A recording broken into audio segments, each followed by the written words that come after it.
बिल्ली के गले में घंटी कौन बांधेगा। बचपन में हम सबने ये कहानी जरूर सुनी है ना। लेकिन आज हम इस क्लासिक कहानी के एक बहुत ही गहरे और दिलचस्प विश्लेषण में उतरने वाले हैं।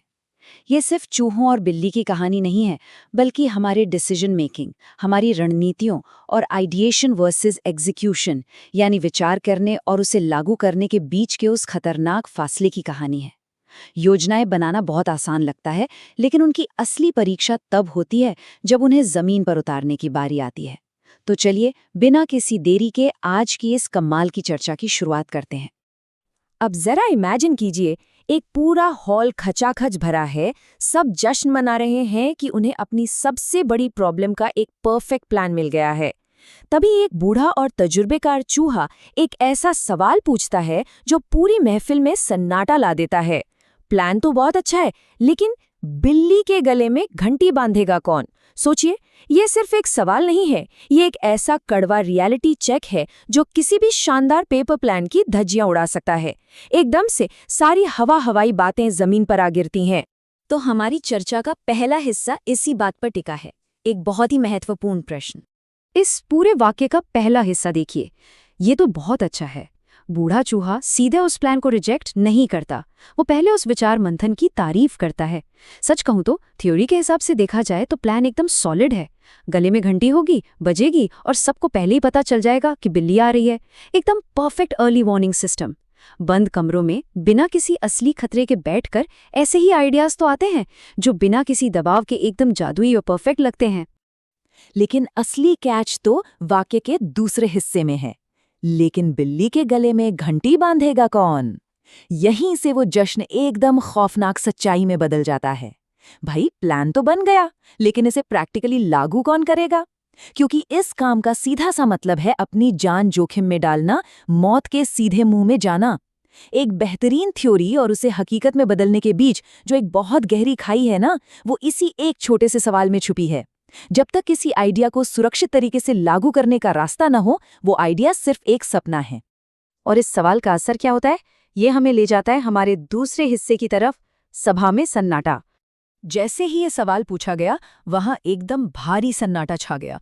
जो जगह कुछ ही सेकंड पहले तालियों, जश्न और एक दूसरे की पीठ थपथपाने की आवाजों से गूंज रही थी, वहां अब एक शमशान जैसी शांति है। ये कोई आम खामोशी नहीं है दोस्तों, ये वो पल है जब एक शानदार प्लान का सारा उत्साह प्रैक्टिकल डर के आगे पूरी तरह से घुटने टेक देता है। जब भी कोई बहुत ही सुंदर सा सिद्धांत किसी कठोर सच्चाई से टकराता है ना, तो सबसे पहला रिएक्शन यही भारी सन्नाटा होता है। असल में ये खामोशी डर की आवाज है। यहाँ हमें क्राउड साइकोलॉजी यानी भीड़ की मानसिकता का एक बहुत ही शानदार उदाहरण देखने को मिलता है। सब एक दूसरे का मुंह देखने लगे। क्यों? क्योंकि कोई भी अपनी जान खतरे में नहीं डालना चाहता था। इसे साइकोलॉजी में डिफ्यूजन ऑफ रिस्पॉन्सिबिलिटी कहते हैं। जब भी कोई बड़ा या जानलेवा रिस्क होता है, तो सबसे पहले हमारा सेल्फ डिफेंस मोड ऑन हो जाता है। हम बस यही उम्मीद करते हैं कि कोई और आगे आकर ये काम कर दे। जिम्मेदारी से बचने और खतरे को दूसरों के मत्थे मढ़ने का ये एकदम सटीक और इंसानी फितरत से जुड़ा हुआ सच है। अब आते हैं तीसरे और सबसे रोमांचक हिस्से पर, असलियत का सामना। जरा इस टाइमलाइन को देखिए कि कैसे वो पूरी की पूरी सभा ताश के पत्तों की तरह बिखर जाती है। पहला मोमेंट, अचानक बिल्ली की आवाज आती है। अब खतरा सिर्फ बातों में नहीं है, वो साक्षात सामने खड़ा है।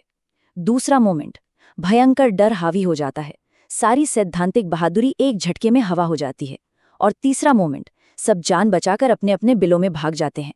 ये बहुत गहराई से दिखाता है कि अगर किसी ग्रुप के पास कोई ठोस प्रैक्टिकल प्लान नहीं है, तो असली दबाव आते ही वो ग्रुप कितनी जल्दी बिखर जाता है। सारी प्लानिंग बस कुछ ही सेकंड में जीरो हो जाती है। और यहीं से हम पहुंचते हैं हमारे आखिरी हिस्से पर, योजना बनाम वास्तविकता। इस पूरी घटना के अंत में एक बहुत ही स्पष्ट सीख उभर कर सामने आती है। और यकीन मानिए, ये सिर्फ डरे हुए चूहों की कहानी का अंत नहीं है।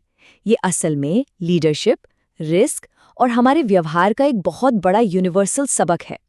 ये सीख हमें उन कमियों की तरफ देखने पर मजबूर करती है जो हमारे बनाए गए हर उस परफेक्ट प्लान में छिपी होती हैं, जिन्हें हमने कभी हकीकत की जमीन पर टेस्ट नहीं किया होता।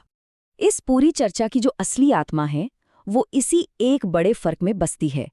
एक तरफ सेफ माहौल में बैठकर योजना बनाना बेहद आसान है, लेकिन दूसरी तरफ असली दुनिया में उसे लागू करना उतना ही मुश्किल। कागज पर रणनीतियां बनाना बहुत सिंपल लगता है, क्योंकि वहां कोई असली खतरा नहीं होता। लेकिन ग्राउंड रियलिटी एकदम अलग होती है। वहां अनिश्चितता है, डर है, असली रिस्क है, जिसे आप सिर्फ शानदार बातों या प्रेजेंटेशन से दूर नहीं कर सकते। तो इस पूरे विश्लेषण को समेटते हुए एक बहुत ही गहरा सवाल मैं आपके सामने छोड़ना चाहता हूँ।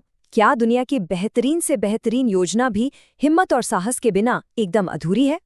भले ही दुनिया की सबसे अचूक और तार्किक रणनीति क्यों न बना ली जाए, अगर उसे हकीकत